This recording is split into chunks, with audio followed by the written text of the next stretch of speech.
देश के सबसे प्रतिष्ठित सम्मान भारत रत्न का राजनीतिक सौदा पीएम मोदी 2024 के लोकसभा चुनाव की तैयारी में कर रहे हैं। ऐसा हम नहीं कह रहे, ऐसा इनके चहेते और लाडले पत्रकार ही मोदी के गुणगान में बता रहे हैं। जिस भारत रत्न के राजनीतिक इस्तेमाल और वोटों के लिए थोक के भाव में जिसकी सौदेबाजी होने पर इन पत्रकारों को एक स्वर में सरकार पर सवाल उठाना चाहिए था। ये पत्रकार बेशर्मी से इस कृत्य के लिए मोदी की तारीफ के कसीदे लिख रहे हैं। आरएलडी के नेता जयंत चौधरी को बीजेपी में जाने की खबर के बीच पीएम मोदी ने चौधरी चरण सिंह को भारत रत्न देने का ऐलान कर दिया। अब लोगों का आरोप है कि पीएम मोदी चौधरी चरण सिंह के पोते जयंत को बीजेपी में ज्वाइन कराने के लिए ऐसा कर रहे हैं। हालांकि इन आरोपों के बीच गोदी पत्रकारों ने मोदी की तारीफ में इस आरोप को सच साबित कर दिया। सुधीर चौधरी ने कहा, अब चौधरी के लिए बीजेपी के साथ गठबंधन करना वैचारिक रूप से आसान हो जाएगा। वहीं चित्रा त्रिपाठी ने कहा, जयंत चौधरी के दादाजी को भारत रत्न के साथ उम्मीद की जा रही है कि वो आज ही एनडीए का हिस्सा बन सकते हैं।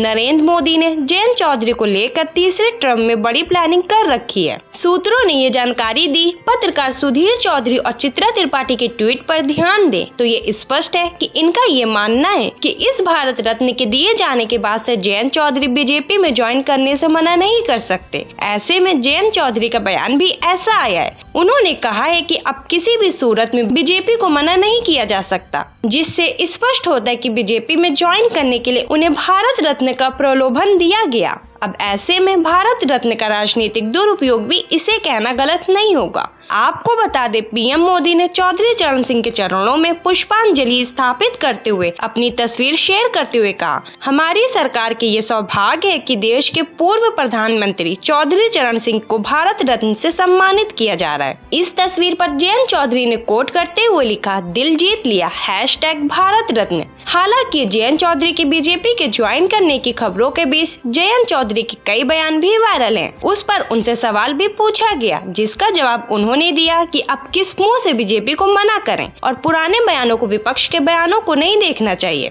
सरकार के बयान पर सवाल पूछना चाहिए। मैंने पुराने बयान में क्या कहा था उसे भूल जाना चाहिए। तो इस पूरे वीडियो पर आपकी क्या राय है? अपनी राय में कमेंट सेक्शन में जरूर दें। हमारे चैनल को सब्सक्राइब करें, बेल आइकन बटन प्रेस करें ताकि देश विदेश से जुड़ी तमाम वायरल खबरों को हम आप तक पहुंचाते रहें।